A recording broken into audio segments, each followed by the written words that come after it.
Three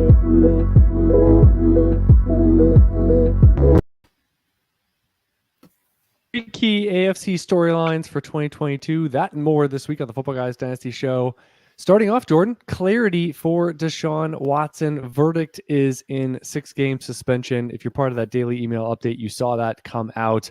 You knew it was going to leak. We did get some leaks, but what's your reaction to where we stand? And we're near the finish line here because the NFL appeal is all that is left in this entire arduous, long process we've had with this. Yeah, those are good words for it. I mean, arduous and long process is right. The whole thing has been a fiasco from the NFL's perspective, and now we're here. And we just got word just literally before I started typing up the stuff for the show that league experts and NFL sources expect the NFL to appeal and the suspension to go up. The whole thing is just the whole thing has been ridiculous. Like the whole way the NFL has handled this has been ridiculous from the start, from 4 years ago when they released this policy. The policy's been flawed from the very beginning, and here we are. And honestly, like now they're in a position where they're they're embarrassed by how poor their policy was. They're put on blast by the judge, and and now they're going to change the rules. I mean, what Deshaun Watson is accused of doing is not good. It's obviously bad stuff, but we're going to put that, you can find plenty of content that can talk about that this week. I just think the policies, the stature which we are at right now is pretty incredible, and it's all entirely due to the incompetence of the NFL at this point. So, so we'll see. I mean, the decision process for an appeal is in basically 36 hours or so from when we're recording this on Thursday. So we'll see how that unfolds and ultimately go from there. I mean, I think the big fallout from this is, even if I've thought for a while, even if this was a year, that Deshaun Watson's still a top 20 asset in terms of Superflex Dynasty. And if he's suspended for 6 games, I think he's a top 5 pick. So that's top 5 pick. Okay. There Take you him go. at 104, and I don't think I'd flinch. Yeah, and that's honestly the scope in which I was doing a reaction show on Deshaun Watson, and that was the range. It's what happens beyond that top 3 or big 3 right now. And to say that he can't challenge for that in the future, he was basically on that path before all of this years ago with Houston, that he can challenge for that. Don't be surprised if he breaks into that group firmly. And so you're saying, you got that next group. For me, it's Russell Wilson, Dak Prescott, and Deshaun Watson in some order. Like I have those 3 guys as that next grouping. I could see Watson at the top of that group. I could also say, with extenuating factors, maybe you want to have him at 6, at the bottom of that group. But I think that's not commonplace, though. We see Kyler Murray up there. We see Lamar Jackson. There's plenty of other names that are in that mix, and they might have. And I don't know if you've seen many trades. I've seen 2 or 3 that are firmly after this announcement has been made. And it doesn't seem like the market has moved up as much as I thought. Clarity, or at least an announcement where days ago, weeks ago, we didn't have any of this. I thought it would have moved him higher. It still seems like he's in that QB 9, 10, 11 plus range of make sure you see what's going on in your marketplace because the window may not have completely closed yet. Yeah. I mean, what's interesting is that this shouldn't have moved the market too much in terms of his trade market, because this is basically what the market was projecting, was somewhere in the range of 6 to 10 games. So it shouldn't really move the market. I think this number was basically baked into what Watson's cost was. If it changes again, I was kind of hoping for, just from, again, you can go wax poetic and stuff on the whole nature of what he did. We're not going to do that on this show. There's plenty of other content that's sort of doing that this week, but we're just talking about Dynasty at the Footballguys Dynasty Show at this point.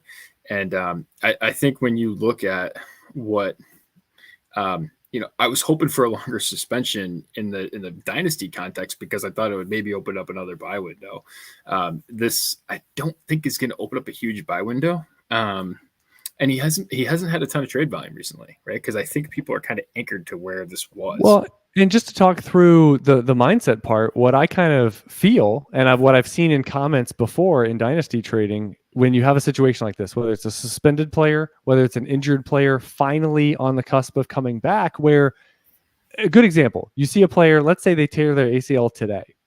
The window is right now. The window, and the longer you go on, especially if you go on most of the regular season, that team has survived and made do without that player. So when you get to January, there's not really any reason for them to move them for a discount or for the now. And so I think with Deshaun Watson, when you now have it in front of you of, oh, I'm probably going to have him midseason, then that is, well, I've been holding since May with a startup draft, or I acquired him in the spring in a trade, or I had him since last year at some point. All those sunken cost time periods are now gone, or at least have a ticker going down. Where we traded for him last summer. So there, his value is going up because he's closer to playing. Right. In that tactical, tangible sense. So I just think people get locked in on, well, now he's for real. Now I can actually use him. I can actually play him. And so I think that time value is important, where that window was the highest probably. And we remember we were talking about QB, 14, 15, 16 at maybe the bottom last summer. And now, we've gone way up. We've come maybe slightly sagged down this summer. Now we're back up. So, but really that time value, can you tolerate it on your roster just sitting there for a year and a half, let's say? And now is when the rewards really start to happen. Yeah. And I mean, this is an instructive thing. And honestly, you and I talk about this, and we could honestly do like a written piece, because it would be fun, about things that 5 years ago we would do that now we would never do, that now we do commonplace. Like, I actually think that we should come up with a topic or do a written piece on it, because it'd be pretty funny. But this is one of them, right? Like, and maybe it was partially because Superflex wasn't as big of a deal, but the time value thing, when you understand the costs with which you traded for Deshaun Watson along the way. And a lot of those were Mac Jones plus, in terms of what rookie picks were along the way. The odds that you win a championship are increased dramatically when you trade from Mac Jones to Deshaun Watson, right? So, and you basically lost even if you lose 2 years along the way, like, still the odds are pretty are sizably in favor of Deshaun Watson. He's not 37, so right. And I did, and just for I'll just plug a couple of things that we did on the site. I wrote the Deshaun Watson redraft article, and I wrote the Deshaun Watson Dynasty reaction article for the suspension. So you can go find those on the site of Footballguys. I'll also point you to one other thing that I wrote that could sort of help you if you're thinking about more specific, deeper dive questions. I'm doing the Fix It series on the website. So I did a series on how to fix your issues at your positions, and I have one out for quarterback, so you can go get some ideas there in terms of different ways you're trying to plug your lineup in the like there. But I think specifically with the Deshaun Watson dynasty stuff, I mean, like, we have to. He's the ultimate, and maybe in terms of playing dynasty, I go back, I think about Zeke, I think about Tyreek Hill, I think about some of these other situations where there's been people suspended and the like, or risks of suspension and those things. You just look at the big payoff that these guys can have. And I'll say one other thing. The guys missing substantial time, like, you can go and actually look at it in those articles. I actually went back and looked at a whole bunch of guys that have missed time, that were fantasy starters that missed basically a year. And there's Peyton Manning's in there, Ryan Tannehill's in there. Mike Vick, by the way, missed basically 3 years of starting. Right. He came back and was an elite player. Came back, Andy Reid, yeah. Yeah, and you look at, Mahomes was off a year before quarterback one when he was a rookie. There's one other person in there as well. But you look at these guys, and it hasn't really, the year off hasn't hurt them in terms of their fantasy prognostication. So I would just sort of, again, I think the payoff ultimately is pretty high. I mean, I would take him at 104. So, well, I remember us talking about not Christian McCaffrey, but Leonard Fournette, right? I mean, a few years ago, he was going round 5, and what's funny, I think he's going around 6 or 7 right now. Mm-hmm. So it's like, how many years has that been in the rear view, where all he was doing was putting up running back one seasons? Christian McCaffrey has fallen off a little bit. He's accessible, the last this off season, basically. So yeah, those fat tail outcomes, you've got to say, is this my chance? Yes. Is this my chance over the last? And I think that's one thing we've mentioned a few times this offseason is knowing that a window can open. Like Jonathan Taylor's untouchable. Well, something's probably going to happen in the next 18 months, whether it's poor play or an injury, something is going to happen to where he's accessible. He's not an untouchable running back 1 overall, just clearing the position. Maybe the position catches up to him. Maybe he doesn't score as many touchdowns or many long runs or whatever it is. And all of a sudden he's normal, he's human, and he's touchable, as I would like to say. All right. Yeah. So the first big key AFC storyline, clarity for Deshaun Watson. Next one, AFC West arms race. I'm kind of thinking back. I'm not a historian. If we had Adam Harstead on for about 3 minutes, I'm sure he would tell us how I'm dead wrong. But is this the best quarterback division in NFL history? You've got Mahomes, Herbert, Wilson, and Carr. Potentially top 4 of the top 10 to 12 quarterbacks in the NFL in one bloodbath division. So is this going to be good for fantasy, or is this going to be not great from some regard? I kind of love it for like Derek Carr specifically, because I think their defense could really struggle, and you're going up against 3 guys that are, elite at the position, and you're going to throw the ball a ton. Like I kind of love it for Derek Carr specifically. I kind of like it for all of them, because each week could be a shootout for any of them. You know what I mean? Like I think that there could be a lot of points scored in this division. No lead is safe. Yeah, right. I remember that from how the Bills interacted with this division last year. But yeah, I mean, I think it's an outstanding division, and you have really 3 guys in the top. We would take them in the top 12 to 15 in Superflex Dynasty drafts, and then Carr sort of somewhere back there. I kind of wonder, like the thing that I sort of battle with on this is what do we think about Carr long term? Right, because he's got these weapons, right? We almost don't know how they fit. Like that's kind of how good they look, right? We kind of think like, hey, is there enough volume to go around for all 3 of these guys? Like that's usually a good situation for a quarterback to be in. It's redundant. And they're a team that uses the running back position quite a bit, whether it's goal line or in the passing game. So there's something's got to give, right. Or Derek Carr is just going to be really great. Yeah. That's one way or the other. Yeah. So I'll be really. It feels easy, right? Like I was going through some storylines, and one of them I kept coming back to was Derek Carr, where I was looking for breakout quarterbacks, or how does the career year from what we've seen to what we're going to see this year. I was looking at commonalities, and the Derek Carr equation feels it's almost like Juju Smith-Schuster, right? Like that feels too easy when you say, well, if you just present the case to somebody and you go, how does this look? Well, you say Derek Carr is getting one of the best wide receivers in the NFL, added to a depth chart, that he was already good with Hunter Renfrow developing, a tight end, and they use the ground game a lot. A lot of traditional offense that not a lot of teams would play that way in 2021, in today's NFL. And then Derek Carr has his best collection of weapons since, even including that MVP type year that he had. And so and he's in a division, as you said, you got to score a lot. There's going to be no gimmies. 6 games, no gimmies. And so that's like an easy, but that sounds like you have your best year. Everything is aligned. And Juju works like the same kind of way. Oh, where is he? Oh, he's with Patrick Mahomes. Oh, they got rid of their best wide receiver. Oh, they have a bunch of question marks outside of that. And he's a guy that's done it before. Oh, well, that sounds just too easy. Like sometimes we look for what's complicated, what's the convoluted, you need 4 things to happen, fishtail path. But Derek Carr having his best year, and I think it was adjusted points per game, QB 8, 9, somewhere in that range. Him eclipsing that feels like one of the easier quarterback breakout career year type calls, where we're looking for complicated stuff. Oh, it's Zach Wilson. Oh, it's this, it's that.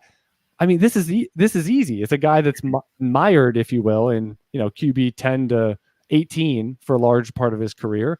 Great weapons, and he's going to need to put it up. So I don't know. Sounds easy. Yeah. No, I'm with you. I think it's going to be every game in that division is going to be awesome to watch. Like the storylines are just going to be amazing. So I'm excited. Although I will say one thing that you said earlier, I think that does bear just putting a fine point on. When you see quarterbacks or you see downtick guys. I remember there was a point in time where a couple of years ago, Russell Wilson was like quarterback 1 in Dynasty. Like that was the conversation. Those things can really ebb and flow. and it hasn't as much because Mahomes has anchored it so well until kind of the last, 6 months or so, that I think we'll see a little bit more of that too, because I just think that there's less people are less putting Mahomes on a pedestal for right. If Mahomes doesn't have a great year, does he slip to QB 3 or 4? Next off season, right. And there's some other flashy quarterback from the top 4 or 5 that goes over him. And then, if Justin Herbert has the great year, is he QB1 in January? Josh Allen maybe QB2. Mahomes at 4. Who's at 3? Mm-hmm. Right? What if Dak slips to QB10 because he doesn't have a great year? So but like you said, these profiles, and that's why I think it's the easy button at quarterback has really been we'll just have your eyes open and say, what are the good profiles and who's the lowest? Who's the lowest from what they've generally been doing in their career? So Deshaun Watson, we saw what he can do, and he slipped into the teens.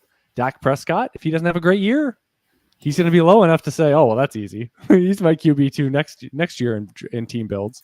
So and if Mahomes has 2 unspectacular years, maybe QB1, mid QB1 years, maybe he's one that slips a little bit. Can I ask a question on that's just had me befuddled? I've heard this multiple times this week, specifically this week, and we have basically Dak Prescott, who quarterbacks a team that actually leads the NFL in offense last year. Right, they lead the league in offense last year. He throws for 37 touchdowns in 16 games, which basically puts him almost right at the top of the position in touchdowns per game. Yeah, they lose Amari Cooper, who everyone already thinks isn't any good anyway. Isn't very good, yeah. And now all of a sudden, he's dropping down the position. I don't understand that. I really and he's don't. Probably going to be more mobile this year because he didn't run one of the most horrible the horrible injury situations. He was 3rd in touchdowns per game, tied with Aaron Rodgers, and he's behind Brady and Stafford. I don't understand. Again, and everyone loves CeeDee Lamb. Everyone Lamb's a top 5 wide receiver. Everyone's vaulting Dalton Schultz up the board because he's going to be a volume hog. Dak's didn't get a disappointment. But Dak's a disappointment. I don't. To me, and I was thinking about this, and honestly, I was thinking about this as I was. And strong offense, and hate the starting running back. Right. That's another one. Right. So I don't know. I look at this offense, and it's confounding to me a bit, especially as I was thinking about where Watson fits the position. I think probably he's a better overall player than Dak Prescott is, but in terms of fantasy production, I think that Dak Prescott can pace basically any of those guys. And it's just, he's been the one that's sliding. And it's interesting because I think, again, if he starts off with 10 touchdowns in the first 3 games, I think he could be on the ebb up already. You know what I mean? So I just haven't really, I find the narrative around him to be confounding. And I think he's probably a value. One question from the chat that applies here is what's moving around the board from Clark there in the chat of at the quarterback position. Where's the arbitrage, right? Something I thought of earlier this week when Deshaun Watson now back on the board of having a good idea when he's going to play is what do you think about a trade if it was presented to you of you have Herbert and the offer is Watson and a first for Herbert? How are you flying around the board from Allen, Mahomes, Herbert, and moving down, they mentioned Lamar Jackson or someone like that. What gets you to move within that top 6, 7, 8 of the position? I think that there's a tier break after 3 that I do think's big. I think the question that I would have about Watson would be why, if Watson were to start tomorrow, what's the case for Herbert over Watson? He's younger than him, right? Herbert's younger than Watson. But in terms of fantasy production, we know any time that Deshaun Watson steps on the field, he is a top 6 producer in terms of basically every year. That has been what he has been, including his rookie season when he got hurt and didn't start the first game of the season. He was still to the point that he was left the season. He was a top 6 guy. So I think when you start looking at that and you say, all right, I love Herbert, and I think Herbert's awesome. You won't find a bigger fan of Herbert around than I am. But I think when you start looking at the resume, you're like, wow, like, I'm not sure what the best case for Herbert is, other than the fact that he's a lot younger, and it's a position that, I don't know, if people are in their mid-20s, I don't know if we should really value that high. So, so if you can get a first on top of Herbert for a guy like Watson, I think there's a difference there going down to Kyler Murray. I feel less great about it. There's some different age brackets, but again, if you could go from Herbert to Prescott in a first, I mean, that's a lot. I mean, that's a lot of payoff, right? I mean, that's, so that would be something that I would think about doing as well. Yeah. And I think, again, keeping your eyes open for opportunities like that, where you may sit and you may have, one of the top 4 or 5 guys, and you say, I'm good. And you really don't think about it as part of your roster, or there's something to be done here. But I think always saying, is there a possibility in the marketplace, and timing the market, but you're still playing the profile game. I think that's something important to think about, that, again, you could just sit there and autopilot. That's fine. But just know that there may be opportunities to go second to first. There may be getting a first round pick where you're getting a similar long-term profile and saying, this is a two-way go, but really, I mean, I'm kind of already winning the two-way go, because I already, it's square up in terms of profiles, and right. A 24 versus 27-year-old in quarterback land is basically a 0. And let's not try to extrapolate our worlds out to 2035 and pretend like we might be in the same dynasty league, or everything might be the same and those ages might matter. So we still have a third point here. This is probably the biggest one for dynasty purposes, which is another quarterback question, but you got who is going to win and lose. A critical year at the quarterback position in the AFC with guys like Trevor Lawrence, Mac Jones, Zach Wilson, and Tua Tagovailoa.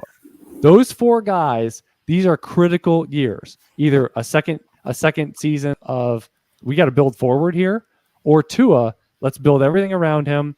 If he does not get it done, if he is not durable, if the Dolphins don't go where they need to go or expect to go, that's going to be an appealing spot to potentially put a veteran in there if Tua does not get it done. By the way, does the loss of draft picks for Tampa Bay or for Miami this year actually help Tua?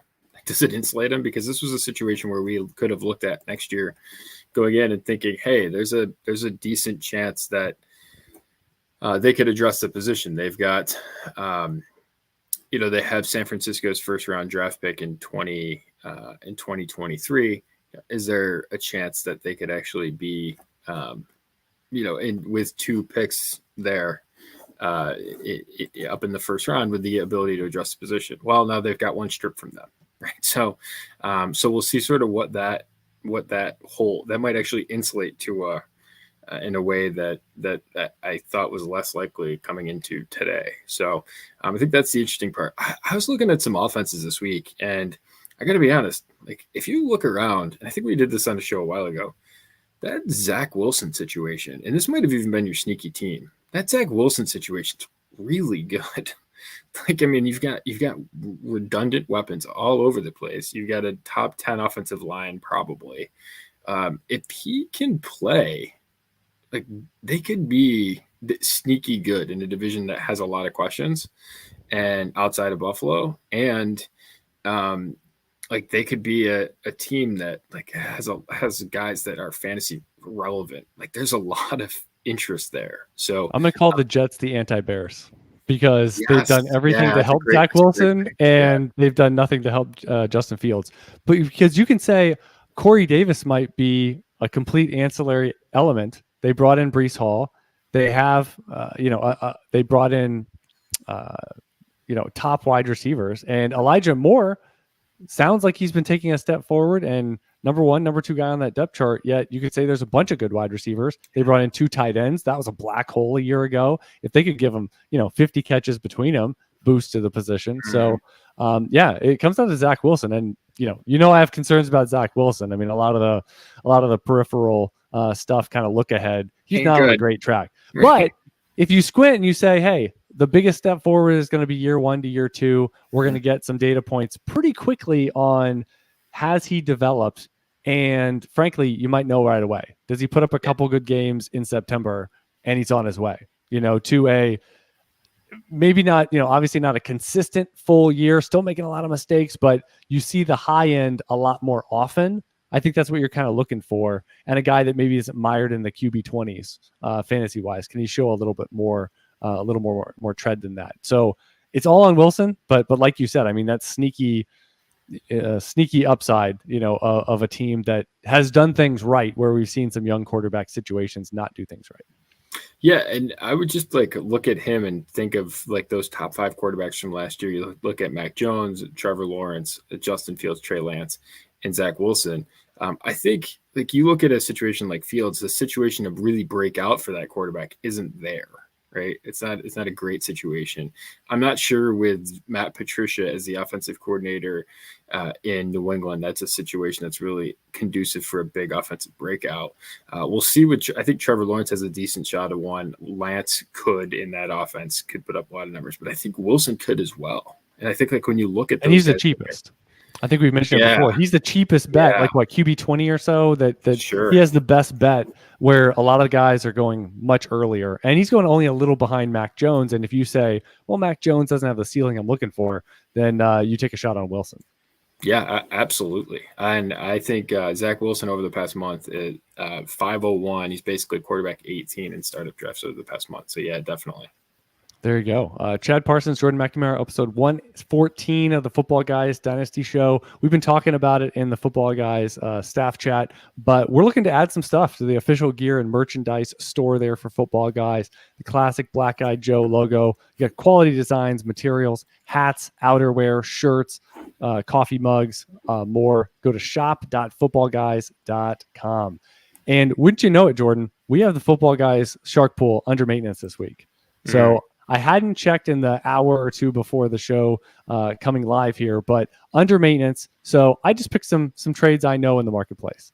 So we're gonna mix it up here. It'll be back for Shark Pool highlights next week, but the forum will be back and better than ever shortly. So I think the report was supposed to be back up by Friday, and then of course, fingers crossed earlier. Under promise, over deliver. So these are all Superflex and tight end premium. First one up, Michael Thomas. He's running around. He's at 82% or whatever it is.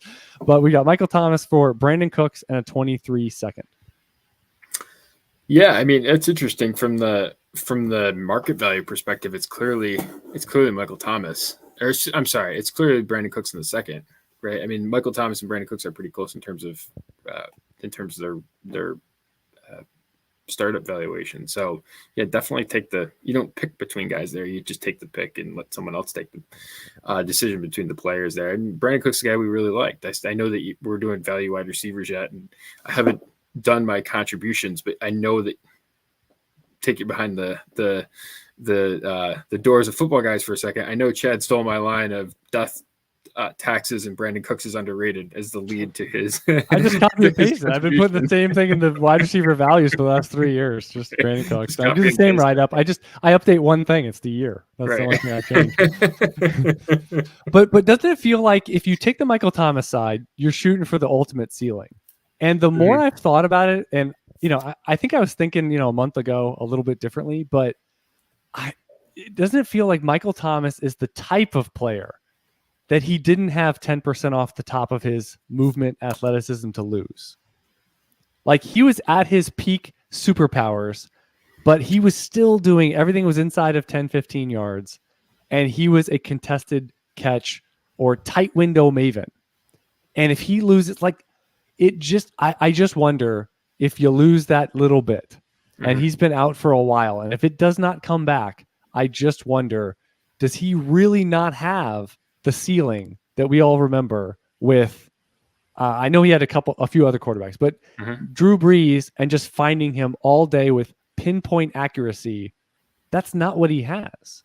And the weapons are improved. And if he's lost that little bit and it's just a little more contested, I just wonder if this memory of, top 5, top 10 could come back. I wonder if that's actually a lower percentage than we all would let on, even as proponents and fans of what could be. That's one thing I've been thinking about. Is this pie in the sky, high end outcome, if it realistically is there as much of a percent as we think it is? I mean, Brandon Cooks and Michael Thomas's range of outcomes are pretty overlapping, right? Well, Cooks just feels like if you take that side, like you're guaranteed a double.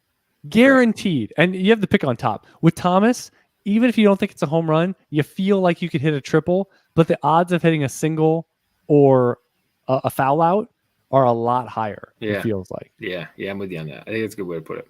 All right, we got Deshaun Watson for Carson Wentz, Brandon Cooks, and a 23 first. Watson. Okay. How high does that quarterback have to be to square it? Since Wentz is QB 25 to 30. I mean, how high are we going? If it's Rodgers, I'm still taking Watson. Carr? I think I'm still taking Watson. Stafford? And that's where it gets close. Okay. Right? 'Cause I have Stafford pretty high. Stafford, Cooks in a first. Stafford, Cooks in a first. Then you have me You're thinking. getting there. You're getting there. Side. Yeah, that would be something I'd have to think about. And Lamar Jackson will push you over? Yes. Okay. All right, there we go. So you still got to be pretty high, pretty firm in the top 10 or so. What about Russell Wilson? Well, I got Russell Wilson right with him, so that's a no-brainer to me. So. Okay. Yeah. Yeah. And we didn't mention it with Derek Carr, but doesn't the same rule apply with Russell Wilson? More games, more shootouts, let Russ cook. I mean, the volume could be what we want it to be with Russell Wilson. Tim Patrick got hurt today too, by the way. I don't know if you saw that. He looks like he might lose the season with an ACL is the initial report. So KJ Hamler finally healthy. And, if you squint on that depth chart, who looks the most like Tyler Lockett?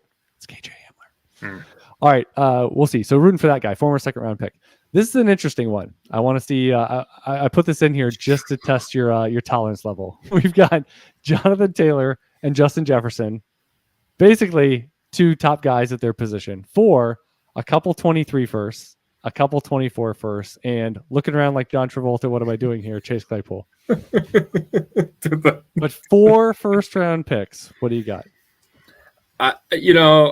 Jordan from 5 years ago. We could add this to the list. This is like item 37 on the things from 5 years ago that I would never entertain. That I'm like, oh, this is cue up the playlist. Let's do this. I love the boldness of this. Does it make you squeamish?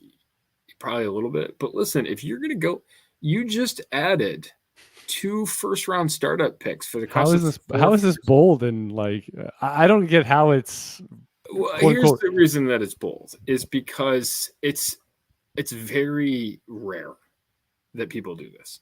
To actually accumulate 4 future picks over the next 2 years, for that team to then ship them in for 2 players is a rare tactic to see employed. So because you normally don't think that way if you accrue them. Right. Exactly. I was watching there was a debate going on Twitter this week about someone had like 5 firsts, and I was kind of like, what's your aim? What's your goal? What do you? Or when you see someone, right, they're like, I got 6 firsts in next year's draft. Right. All right, what are you doing with them? Right. My thought is like, why does this team not have Deshaun Watson? Why does this team not have Patrick Mahomes? Like this team, if you supercharge this with some contenders, with some quarterbacks, you'd be a monster. But you're sort of unwilling to do that. Do you know if this is Superflex or not? Yeah, it is. Yeah, I mean, I think I would do it. I'd take the Jonathan Taylor and Justin Jefferson side. I would with the caveat of this. You do this trade if you have quarterback, damn sure better be fixed, right? You can't do this trade unless you've got 2 elite quarterbacks, okay? Because 2 elite quarterbacks protect any risk on the downside of this deal. And listen, the best place to upgrade in terms of both floor and ceiling with a trade like this is to always do it at quarterback so you can get an elite one. So presuming that you have 2 elite quarterbacks, this would be the angle that I would go. I like right. that. And this is, a good team pushes their chips in, and now you have a dominant team. And let's do you know who the quarterbacks are on this team? No. But let's face it, you got 2 auto start players. It's not like they're old, and they have a longer window probably than the random picks and players that you're putting to, because they're not viewed as quality years remaining because you don't know if they're quality. So even at 21, 22-year-old rookies. And frankly, you're adding this. Let's assume one of the picks in each year are your own. So if you're adding that, probably like if you know that one of those picks on each of them is likely playoff, and you're adding 2 studs that could easily push it even later, it shifts the deal even more. So, yeah. Have you ever sold 4 firsts in a deal? No. I think I've the closest. I normally dabble in I'll give 1 as part of a deal to get an auto start type player, but I've had people ask for 2, but it's usually like they're not giving a good enough player to warrant. I mean, they're not willing to go up and say, "Oh, take Jefferson and give me 2 firsts and some player." Like that part hasn't come up. I gave 3 for Dak Prescott last year. Yeah, still feel 3 good. In Tony Pollard. So that's what were the years for those picks? All of them this year. All of them this year, and how they look. How they finish. Kenny Pickett. You can stop. That's okay. First round wide receiver and maybe James Cook, I think. So, wow. So all later? Yeah. Oh yeah, no. Wasn't no. Did you check in? Did you make sure they're okay? Yeah, I mean they actually had a good team. Like I was like, I'll cross my chip. Like I want an elite quarterback, and I've got picks to spend. Who wants? Are they trying to? Yeah. Are they trying to trade you Cooper Rush now? For I haven't checked back in. I gotta look back. See if there's more deals to be made. Open for business. Yeah, it's Watson and Mahomes, man. Just roll it out. Remind you about the daily email update from Footballguys with the news flowing. We've got football coming later this week, and we're not going to stop all the way until championships are crowned. So you want to be up there. Free email update. Over 600,000 Dynasty GMs out there, including all of your league mates. So the top right corner of the Footballguys homepage is the easiest way to sign up and not be left out on a daily basis with all the content, all the analysis, and all the news you need from that day. It's time, Jordan. We talked about it last week. I started the segment, dumbest thing I did this week. And last year it was committing to the cardio test for the NFL for the offensive and defensive linemen for the New York Jets. Because as we know, why wouldn't they be the easiest if viewed by some amateurish person out here? And then what did Jordan do? Maybe it was a dumber thing that I did because he walked in, didn't know I was going to say it, and committed on the spot. Oh, I'll do that. So our weekends, you did it Sunday, I believe. I did it Saturday. I'll put up the videos that got recorded to kind of document my experience there on Twitter, probably by the time you listen to the show. But I'll lead the witness. Jordan, you ran a 5K. I learned this on Saturday, so could be used as a good warm-up, but maybe it didn't matter at all. The second thing I said was, you're not a runner. So you are not, you are a cyclist first and second. And that 5K, I'm sure that's not something you were overtly training for. That's something you just, hey, yeah, we'll all do it. Or you and other people, let's say. So how were you feeling after the 5K? Were you like, well, shoot, now I have to do this cardio thing on Sunday? Or were you like, no effect? So I've been training pretty hard on my bike. So I've been decent. I'm in pretty good shape for me. But when you change activities, like if you were to go out and play full court basketball, that's a whole different. Would be in a lot of pain. I bought the training for the 5K consisted of me buying running shoes on Thursday and then walking to the store to buy shoes, and putting them on Saturday and running them. Ran the best 5K of my life at sub 25 minutes. That was good for me. I felt good Sunday. I was doing some stuff around the house. I texted a friend. I was like, hey, I need your help. Can you meet me at the football field? I need to run 20 40s. And he's like, what are we doing? I had the same reaction from somebody. They're like, why? I think the only text was why. So we go over there and the field was closed, which almost never happened. Like they were doing something to check and they actually closed the field. So we couldn't get on the field. So instead of getting on the field, I had to do it in a parking lot. It was hurting. We didn't realize until the end. By the way, I'm not fast. It's worth noting. Like, no, speed isn't your thing. And And so I kind of knew going in, I was like, I'm going to have a hard time getting under 6.0. Like, I don't know. Because you don't have any gauge from like previous years or ever running a 40. Like what you're like, am I capable of this? How hard am I going to have to push is the real thing that you don't know. I for some reason I remember doing 50-yard dashes when I was in I must have done in gym class or something. Back in the 60s, we ran the 50-yard dash, and before that, it was the 62-yard dash. Yeah, I don't remember doing 40. I don't remember running 40s. Right. So I don't know. 60 is an actual thing that I think they run in high school. The 60 maybe that was meters and things like that. Yeah, it's me. Maybe that's what it was. So I don't know what my parking lot 40s is what you were running. And Chad, let me tell you something. So I was feeling good. I had plenty. So what were the mechanics? Someone else timed you when you were running. Yeah, and then I would time the 20. I would time the 30-second gap. Yeah. So okay. And So they would just call out what they had you timed at. yeah. Okay. So what was your warm up and what was the first rep like? I ran maybe 5 or 10 of them beforehand. And I had ridden my bike there. Fast or slow? Like, or were you doing like warm up stuff or like full? I was doing some warm up stuff, and then I tried to like run a couple of like just get an idea of like how fast they were. Okay. Before you even started. Okay. Yeah, it became pretty clear to me that I wasn't gonna be able to run them 20 of them in 6 seconds or less. Okay. I could do so 20. The main thing was the threshold. Yeah, that was the main challenge. Okay. Yeah, the doing them wasn't that hard. I didn't think. Right. But the actual, I'm just not fast enough to actually get to sub 6 seconds. So I ran them all. I would say I probably averaged about. And we should have written them down. We didn't. Wait, so you ran them all? You finished the 20 and I did 20. I did 20. I took the break, 3-minute break. Probably didn't need it, but I did. And then I took my heart rate basically ranged between like 150 and 160. Low 160s was probably where that sort of topped out. And then I would say I probably averaged between like 6'1" or so. We realized that you couldn't tell this from standing on it, but we realized, I don't know if it was wind or if it was elevation, but I was running them like 3/10 of a second faster in one direction than the other. So it was probably uphill in some way. We couldn't tell. I mean, we knew after I ran like 6 of them that was the case. That one way you were clearly faster than another way, and you're like, well, I'm kind of running the same. So it's and it was very clear that we were getting a benefit. It didn't seem like it was windy. And you were going to be on one of those soft tracks. Like the plan was to be on one of those nice spongy tracks, which would have been really nice. But the asphalt. You start banging pavement. You try to run fast, whatever fast for you is. Okay, so you didn't do all 20 under the time, but you did complete all 20. I did all 20. Yeah, you attempted all 20. Do it next time. I don't know if I can get under 6 seconds because I'm just not that fast. But I'll train for it next year. Yeah. Okay, I'll do it again next year. I honestly didn't think that you were going to do all 20. So that wasn't that. I didn't think that was hard. Okay. Yeah. So mine was, I wasn't really worried about the speed of it. I was more, I've never run that many, in succession per se. So I didn't know how that would build over the course of 20. And honestly, I raced through the first, 5 to 10. I was timing myself, and then I had someone else doing the 30 seconds. Sure.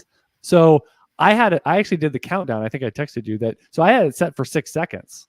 Mm-hmm. And so all I do is, in my hand, it's going to beep when it hits 6 seconds. And all I had to do was cross the finish line of where the 40 ended before that. So I had a really good gauge of making sure. I was kind of surprised that, I was a little sore going into it. It wasn't optimal conditions, but I still was running harder to break 6 than I wanted to. So that was the biggest challenge. Was I thought I was going to cruise for at least the first 5 to 10, but it was a little tougher. I had to push a little more than I wanted to. But then I would say it didn't really get interesting until rep 15, 16, 17. Okay. And the last 2 or 3, I really had to, like the first 2-3 steps, I had to make sure I'm getting a good start.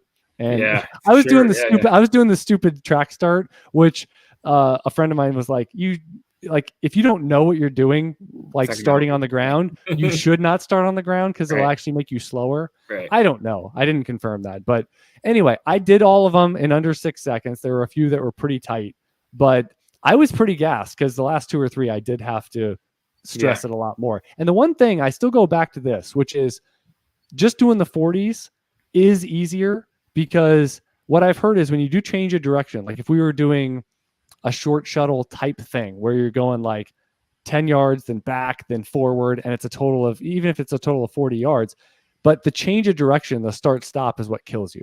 Mm-hmm. So, we can do something different every single year. I do think that this was the easiest one I found, but again, I think the fun premise is that, just challenge yourself, do something that you haven't done before.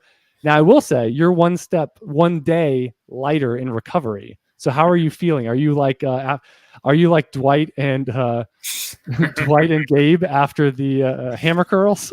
The best part is, so my dad and I put a new floor in my kitchen today. So I literally raced down. You were texting me like, you're running late?" It's like paging Yeah. Jordan, and I had like just finished the floor. So I was You like, couldn't get up off the stuff floor. up, That's what it was. and it's like I'm not in great shape today.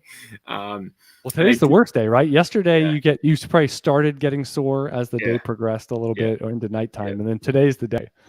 Yeah, today was definitely the day, and I didn't have a good schedule for it either. So yeah, I'm hoping I'll feel good tomorrow. My recovery scores were good. Like, it didn't. I wear a Whoop, and it charts how hard it was and everything like that. It My actually thing didn't is, put too anytime much you strain sit on my down or body. lay down, it doesn't matter. Like, it doesn't matter. Like, once you start walking around, you're like, oh, I feel okay. But then once if you're static for a while, it just hits you, and Yeah, for sure. you're just like, erector set. I gotta unbend myself. Yeah. And the one thing I said to you before the show started was, I mean, it seems like whether you do nothing and just lay around and feel sorry for yourself, or you do your normal stuff or a lot of exercise or whatever, you feel the same. It's a weird sort of thing. Your body is just like, because I was out, on Monday biking and doing tennis and all this stuff. And it's like, it was harder. It felt harder and you kind of feel different, but I wouldn't say performance went down or all of a sudden it took me 50% longer to bike the same distance or anything like that. And it's like, I don't know. So I think that's one thing I've learned is the recovery thing. You want to do active recovery. You don't want to just want to wallow around and do nothing. Right. I think I think it is a better test. Well, I think training for it would probably help me. And you do like some short range. Yeah, stuff. like tennis is more about within 20 yards type stuff. Yeah. Right. But I start like a steamboat. Like, it's not pretty. Yeah. Right. So you have some of that natural talent that I don't have for that. And honestly, if we did a 5K, you would have a better time than I would, because I don't do longer range stuff. Yeah, so I would probably I think maybe doing something revolving around like 100 would be probably a little bit better for my for my testing acumen. I would think, like, if it was 100, it was like 3 times as long. I remember them doing. I thought I remember some NFL cardio tests were like, you just run X number of hundreds. And it would be like, oh, you have 15 seconds or 20 seconds or whatever they said. Right. And how sad is it, Jordan? We're doing literally guys that weigh double our weight. Yeah, seriously. Yeah. This is I would be like 15 seconds for 100, something like that. Like, well, no, but just for this though, the 6 flat, like if it was 5.5, I don't know how many I would have done with how my conditions were on that day. Would you run it on, by the way? Oh, just grass. Okay. And who knows? Like you started to bring up the flat thing. Now I'm kind of wondering. It was on like a soccer-esque kind of. It was on athletic field, so it makes me think it was relatively flat. Yeah. But that was funny when you said, yeah, I think it was uphill one way. It was definitely uphill one way. Something was going on. I had like a 0.3 difference. Definitely wrong. Yeah, it was not good. All right, so I did something different. As I mentioned, the Dynasty forum is closed under maintenance for football guys. So I went to Twitter. I found some interesting things on Twitter, Jordan. Oh boy. Sky Moore, number 3 overall in rookie rankings. Thoughts? Yeah, that's gonna happen. I wouldn't do that. It gets too high. But we're gonna see some positive. We're gonna see some movement from players, right? I think when that happens, that's a situation you sell. By the way, our training camp reports will start coming out next week, so make sure you get those. Good call. We'll keep you up to date on all that information. Next one, Geno Smith has taken almost all the first team reps through the first 4 practices of training camp. I saw that right after someone tweeted something positive about Geno, he threw like a pick 6. It wouldn't shock me that he gets a chance to start. Seattle really going to do this though? Doesn't this feel like you're walking into a lion's cage? Like, I can't believe that it makes too much sense that Jimmy Garoppolo to Seattle, but it won't be a trade because San Francisco won't trade him there. Mm-hmm. But would they just hold him?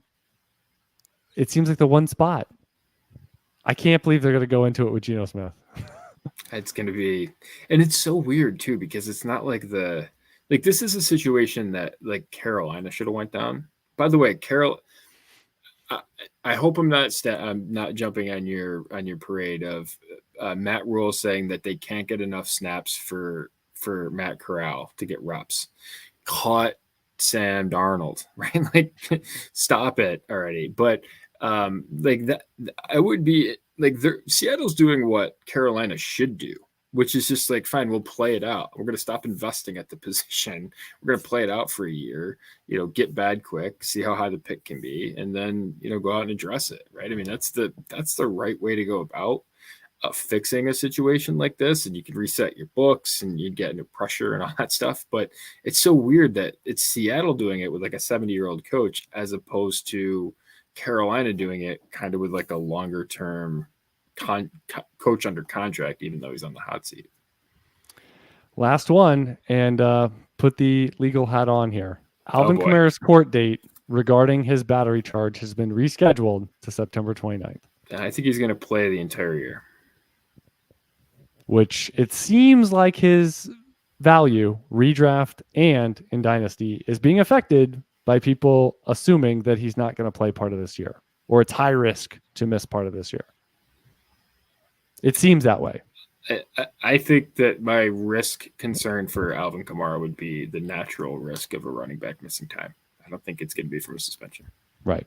And yet he's one of those players at 27 that can still change your team, change results because of how good he is. I was actually surprised, just to reveal, we're pretty close for the Football Guys subscriber contest to come out. And so we got a little reveal, a little teaser, a little tester for the staff to go in there, see some values, build some teams. Alvin Kamara was not as high as I expected to see. So not saying you got to put him on your team, but he may or may not be on my team when I go and build that out. So that's always a nice feature, a nice bonus with a big prize pool there for Football Guys subscribers as you go through. In addition to all the content you get on the site throughout the year, you get to build your team and frankly rebuild it, adjust, and do it about 47 times over the course of, say, 2 weeks before the deadline. Fun venture, and every time you think you got it right, you figure out you got a bye week issue, and you're like, restart. I got to delete 3 guys and figure out some new combination. All right. Big time show. Jordan and I survived the weekend, survived/thrived. We both finished. So again, not the fastest guys in the room, but one thing we do is dumb not things accelerate. we commit to. We don't accelerate. Not accelerate. Our 10-yard split, crazy slow. Crazy slow. Our burst score, you don't even want to know. It's single digits. Single digit burst score. Weight adjusted burst score. You don't even want to know. Not all right. good. So in this episode, we talked about cashing in your picks. You're collecting them, but what is the reason for that? A lot of threshold trading and valuation on Deshaun Watson. Talked about Michael Thomas, Brandon Cooks, as well as some of the key storylines in the AFC, a lot of it with being quarterback centric. I am Chad Parsons. He is Jordan McNamara. And until next time, good luck in your dynasty.